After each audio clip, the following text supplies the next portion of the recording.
एक गांव में संपत नाम का अंधा व्यक्ति रहा करता था।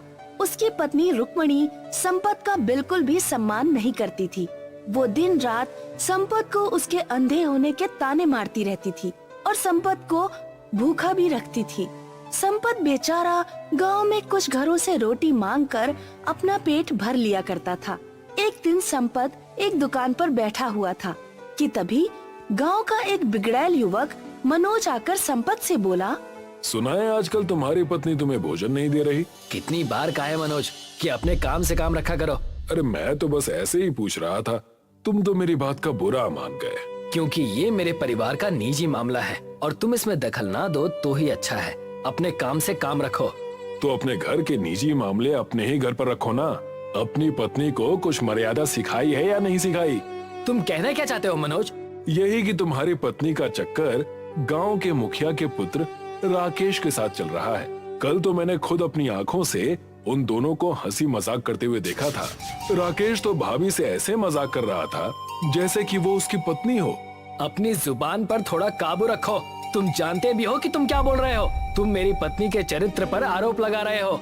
सारा गांव जानता है कि तुम्हारी पत्नी रुक्मणी चरित्रहीन है और तुम अंधे नकारा किसी काम के नहीं। वैसे एक बात बोलूं संपत भैया, भाभी का इसमें कोई दोष नहीं है। तुम्हें तो चलने के लिए भी एक लकड़ी के सहारे की जरूरत पड़ती है।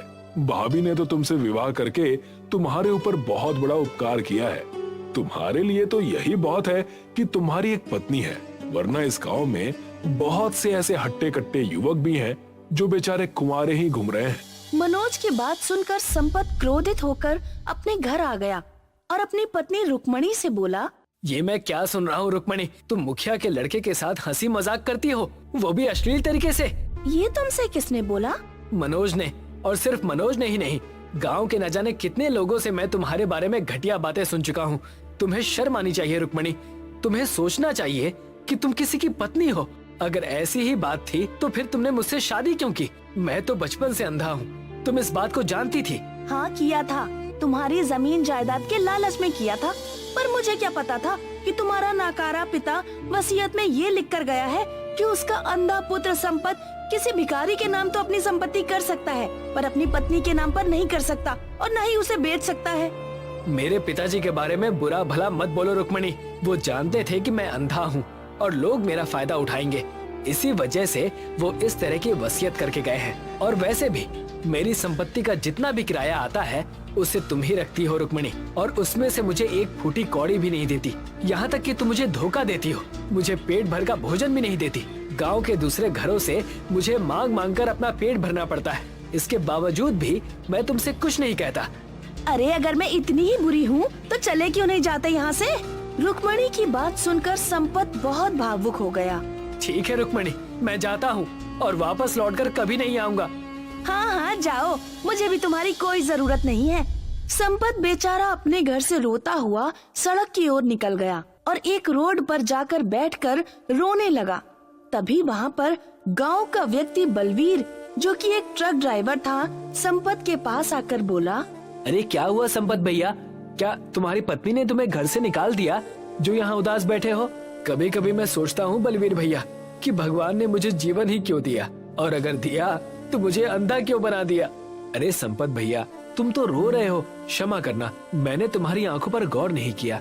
मैं अपनी पत्नी से इतना प्रेम करता हूँ, लेकिन फिर भी मेरी पत्नी मुझे घास तक नहीं डालती। ये दुनिया ऐसी ही है संपत भैया। अगर तुम्हारी आंखें सही होती ना तो शायद तुम्हारी पत्नी ऐसा नहीं करती। अब तुम घर जाओ, रात ज्यादा हो गई है, मुझे भी ट्रक लेकर निकलना है। बलवीर भैया, मैं भी तुम्हारे साथ जाऊंगा।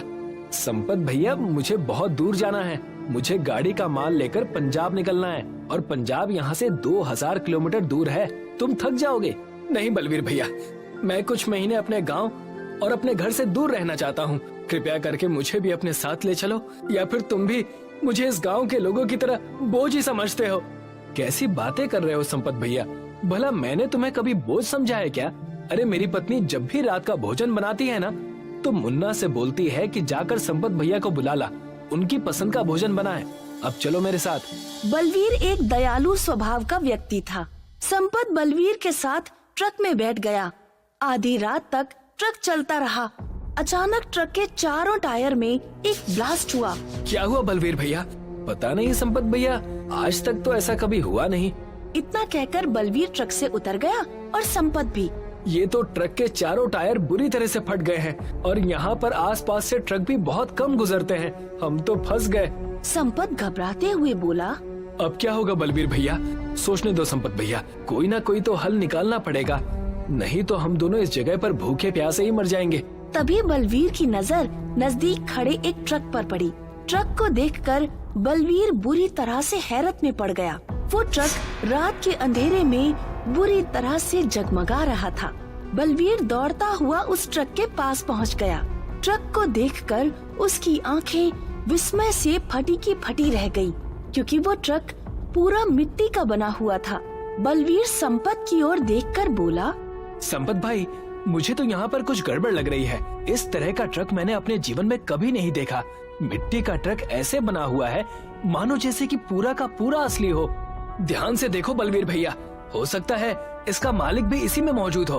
पागल हो गए हो क्या संपत भैया? कोई नहीं है यहाँ पर। तो फिर ट्रक को स्टार्ट करके देखो, हमें तो बस इस वीरान जगह से बाहर निकलना है। संपत की बात बलवीर को जच गई। बलवीर ने संपत को ट्रक के अंदर बिठा दिया। उसने जैसे ही चाबी घुमाई, ट्रक स्टार्ट हो गया। कमाल है, अजीब बात है, मिट्टी का ट्रक स्टार्ट कैसे हो सकता है?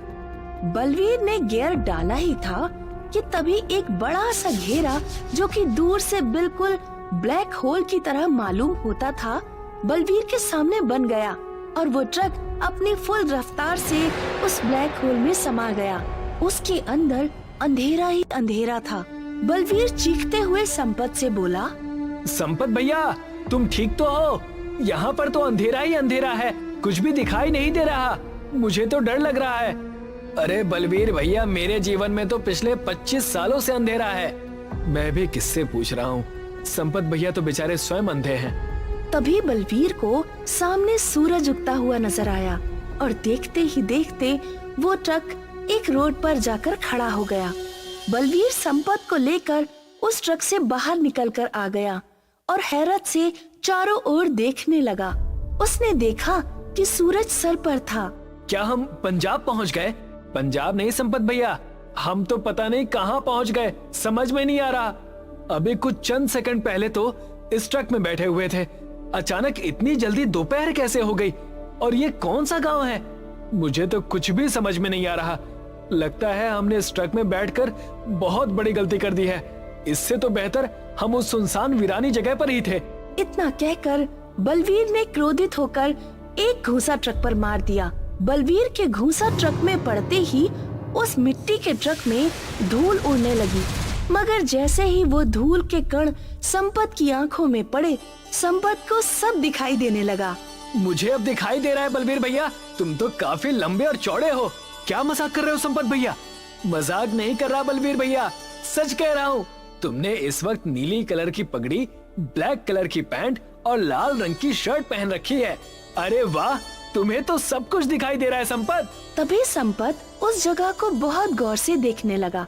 अचानक उसके दिमाग में तेज धमाका हुआ और वो दौड़ता हुआ खेतों की ओर भागने लगा। बलवीर भी संपत के पीछे दौड़ता हुआ खेतों की ओर भागने लगा।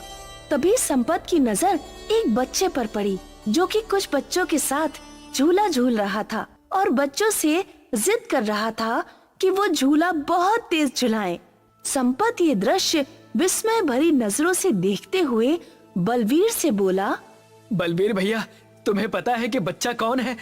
मुझे क्या पता कि ये बच्चा कौन है? इस बच्चे को गौर से देखो बलवीर भैया, तुम्हें समझ में आ जाएगा कि ये बच्चा कौन है। और सामने उस बच्चे को भी देखो। संपत के कहने पर बलवीर उन बच्चों को गौर से देखने लगा। वो हैरत से मुंह फाड़ता हुआ संपत की ओर देखकर बोला। ये तो तुम हो संपत भैया, और तुम्हारे बगल में जो बच्चा खड़ा है वो तो हमारे गांव का बल्ली है। अब बलवीर ने चारों ओर गौर से देखना शुरू किया। तभी उसकी नजर दूर बसे एक गांव पर पड़ी। बलवीर चीखता हुआ बोला। ये तो हमारा ही गांव है, लगता है हम समय के पीछे पहुंच गए हैं। तभी संपत ने देखा कि उसके बचपन वाला रूप, जो कि झूले में बैठा हुआ तेज तेज झूला झूल रहा था। संपत दौड़ता हुआ अपने बचपन के पास जाकर बोला, घर जाओ बेटा। कौन हो तुम? मैं तुम ही हूँ। मैं तुम ही हूँ से क्या मतलब है आपका? ये मतलब कि तुम अभी नहीं समझ पाओगे, लेकिन बड़े होने के साथ साथ तुम्हें समझ आ जाएगा। कुछ देर बाद तुम इस झूले से गिर जाओगे और तुम्हारा सर उस पेड़ से टकरा जाएगा और तुम हमेशा हमेशा के लिए अंधे हो जाओगे और तुम्हारा जीवन बर्बाद हो जाएगा। तुम मेरा ही बचपन हो। मैं समय के पीछे आ गया हूँ। संपत बचपन में भी बहुत भोला था। संपत की बात सुनकर संपत का बचपन का रूप चुपचाप झूले से उतर गया और अपने सभी दोस्तों को लेकर अपने घर की ओर चला गया। तो इसका मतलब संपत भैया, तुम इसी जगह इसी स्थान पर अंधे हुए थे? हाँ, मुझे बचपन में बहुत तेज झूला झूलने की आदत थी और एक दिन मैं गिर पड़ा और मेरा सर उस पेड़ से टकरा गया और फिर मैं अंधा हो गया। तभी धरती से कुछ रंग बिरंगी किरणें निकलने लगी और संपत और बलवीर के शरीर उन किरणों में नहा गए। वो दोनों सीधे उसी मिट्टी के ट्रक में जा पहुँचे और मिट्टी का ट्रक खुद ब खुद स्टार्ट हो गया। जैसे ही वो ट्रक स्टार्ट हुआ, सामने वही ब्लैक होल बन गया। मिट्टी का ट्रक उस ब्लैक होल के अंदर जाकर समा गया। कुछ ही देर में संपत और बलवीर उसी स्थान पर खड़े थे जहां उन्हें वो ट्रक मिला था। संपत और बलवीर तुरंत ट्रक से बाहर निकल आए। संपत को अब सब कुछ साफ साफ दिखने लगा था। लगता है तुमने वक्त को बदल दिया, लेकिन ये जादुई ट्रक यहाँ पर आया कैसे? नहीं बालवीर, वक्त को बदलने की ताकत इंसान के हाथ में नहीं है। सच तो ये है कि ईश्वर को मुझ पर तरस आ गया और उसने मेरे ऊपर एक बड़ा उपकार किया। ईश्वर ने मुझे 30 साल पहले ले जाकर खड़ा कर दिया जहां मैं अंधा हुआ था। तभी उस ट्रक के अंदर से एक आवाज आई। मैं एक जादुई ट्रक हूँ, टाइम ट्रेवल वाला ट्रक। जो भी मेरे ट्रक के अंदर बैठता है वो अपने बचपन के काल में पहुँच जाता है और वो भूतकाल और भविष्य में कहीं भी पहुँच सकता है। अगर मुझे किसी और के बचपन में जाना हो और उसके भविष्य को बदलना हो तो क्या तुम मेरी मदद करोगे? नहीं, बदलाव हमेशा अच्छे नहीं होते संपत। मैं सिर्फ उन्हीं व्यक्तियों के भूतकाल में जा सकता हूँ जिनके लिए बदलाव भविष्य में बेहतर होते हैं। अगर तुम्हें किसी भी व्यक्ति की मदद करनी हो तो रात के अंधेरे में इसी जगह पर चले आना, मैं तुम्हें यहीं मिलूंगा। संपत और बलवीर अपने घर वापस आ गए। संपत की आंखों में रोशनी देखकर उसकी पत्नी रुक्मणी हैरत से बोली, अरे आपकी तो आंखों की रोशनी वापस आ गई। पता है आपको, मैंने आपको कहाँ कहाँ नहीं तलाश किया। मुझे पता है रुक्मणी कि तुमने मुझे कहाँ कहाँ नहीं ढूंढा। वैसे अभी तुम कहाँ से आ रही हो? रात भर आपका बाहर इंतजार करती रही, वहीं से आ रही हूँ। तभी संपत ने एक जोरदार थप्पड़ अपनी पत्नी के गाल पर जड़ दिया। निकल जाओ यहाँ से रुक्मणी, तलाक के नोटिस तुम्हारे घर तक पहुँच जाएंगे। मुझे तुम्हारी जैसी चरित्रहीन पत्नी के साथ और समय व्यतीत नहीं करना। तुम चरित्रहीन होने के साथ साथ एक लालची औरत भी हो। तुम रात भर मुखिया के लड़के के साथ रही हो। मुझे ये बात किसी और ने नहीं बल्कि मुखिया ने ही बताई है, क्योंकि वो भी अपने लड़के के चरित्र से बहुत ज्यादा परेशान है। रुक्मणी हाथ जोड़ती रही, मगर संपत ने अब उसकी एक भी बात नहीं सुनी। संपत ने एक दूसरा विवाह कर लिया। आज भी वो उस टाइम ट्रेवल मिट्टी के बने हुए ट्रक के द्वारा दूसरे लोगों के भूतकाल और भविष्य काल में जाकर उनकी मदद करता रहता है।